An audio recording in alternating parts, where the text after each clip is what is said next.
Okay, teacher, I am going to start my presentation about process-based CLT approaches. This presentation is going to be divided in two main parts, CVI and TVI. The first one is content-based instruction. Content-based instruction is an approach in which the most important thing to work with is content, not the language. Language is going to be learned throughout this content. Krake in 1987 defined CVI as the teaching of content or information in the language being learned with little or no direct or explicit effort to teach the language as itself. You are not going to tell your student that they are going to be working with present perfect or with past continuum. You are going to tell them the content, not the language. But what is content? Content refers to the information of subject or subject matter that we learn or communicate through language, and it has to be the vehicle which holds the lesson or the exercise together. Content is going to be what your students are going to work with.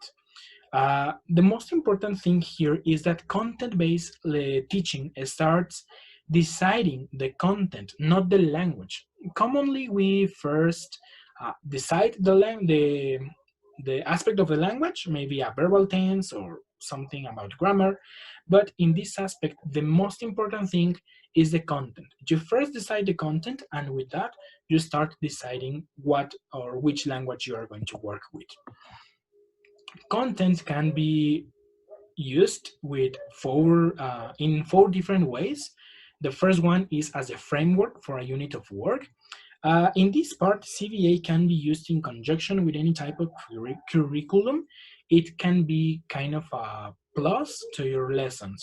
The first thing is to identify key topics of the content you choose. For example, if you choose marketing, as the image in my slide before, you need to identify the key topics of marketing.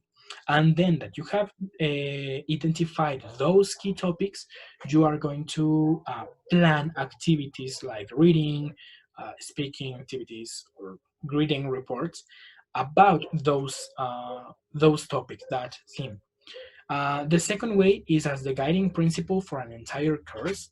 Um, some universities, the reading mentioned that some universities have course designed on topics from real life, such as lifestyle, like culture, religion, those aspects. And taking that as a basis, they decide the language they're going to teach. The third way is as the course that prepares students for mainstreaming. This is about when a foreign student or a group of foreign students are going to enter to the educational system of an English-speaking country. So they receive an intensive course that prepares them for regular school life. uh, so the main element of this course is not the language but the topic. And finally, the last one is as a rationale for the use of English as a medium for teaching some school subjects. So there are some countries that have decided to teach some uh, subjects entirely in English, for example, maths or physics. And this aspect is called immersive education. That is when the entire curriculum is taught in a foreign language. For example, the reading mentioned the educational system of Canada in the state of Quebec, that they have French and English as the official languages. So parents can decide if they want to their children to be in a French spoken school or an English speaking school. And finally, we have some issues in implementing a CVA approach. There are three main. The first one is learners may master the content but not the language. They may be good in the content you decide, but not the language. Also, that teachers may not have the necessary subject matter expertise that is related with the previous aspect I was talking about. And finally, how to assess learners. You're going to assess them by the content they learn or by the language they use. The second part of this presentation is task-based instruction. Task-based instruction have some key elements that the main one is that TBI is task are going to be the way in which students are going to learn. Grammar and other dimensions of communicative competence can be developed throughout that tasks. And tasks are the primary unit to be used both in planning and in classroom teaching. It's not just about the students are going to do a task and that's all. Your entire lesson have to be designed in uh, TBI, and that aspect I am going to mention in some slides ahead. The reading also mentioned that a task has some key characteristics that are something that learners can do with their existing language. Language acquisition occurs as learners do the task and involves focus on meaning. Learners are going to learn while they are doing the task, not after the task. And the types of tasks are two. Pedagogical tasks, those that are specifically designed for be taught in school or in a course of language.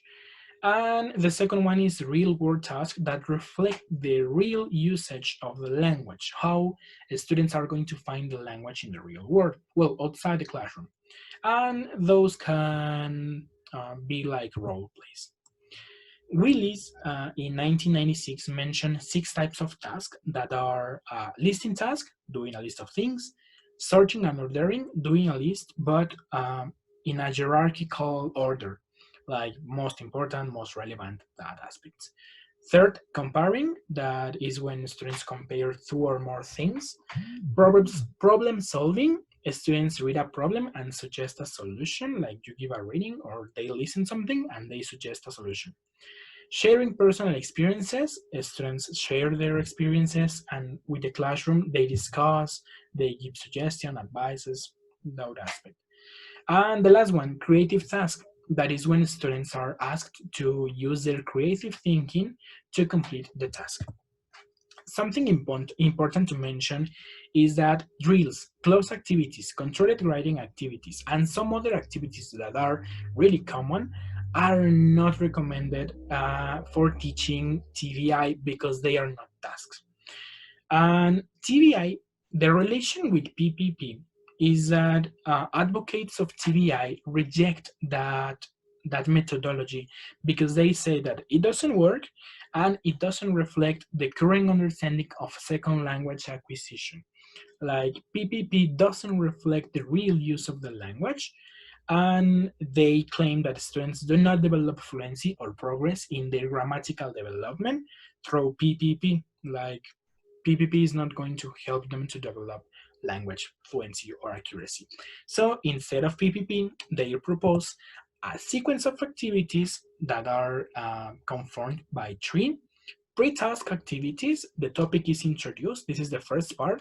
The topic is introduced, and students may have some time to think about the way they are going to do the task. Then task cycle, that it's entirely about doing the task. The first step is the task is done. The second step is plan how to report the outcome of the task, because it's not just about doing the task, but you have to explain the results or even the process of the task. And finally, report some comments about the activity. The language focus, is analyzing. The first step is analyzing. Give a reading to your students to analyze some aspects, and you just monitor. And then they practice that language item that may include short repetition or sentence completion. As with CBI, with TBI, there are some ways to apply it. The first one is as a sole framework for course planning and delivering, that TBI can be used to replace some methodologies, some approaches, for short periods of time. Maybe you can use TBI for a week and then go back to the approach you have previously or someone completely different.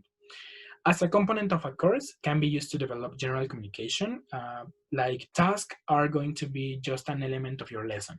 And here tasks are often seen as projects. And finally, as a technique This is more about the teacher, that you or we as teachers can apply TVI sometimes in our lessons, like a tool, but not in a long period of time. And finally, we have some issues in implementing a task-based approach. Um, they are three. That is, task may work to develop fluency but not accuracy. Task may address classroom process rather than learning outcomes, and TVA may be back to be a methodology to be applied.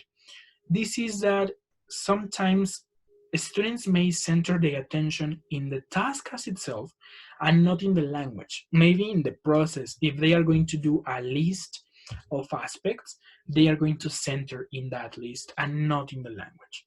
So both CVI and CVI are useful depending on the way you are going to apply them and on the aspects you want to achieve. So that's my presentation about this topic.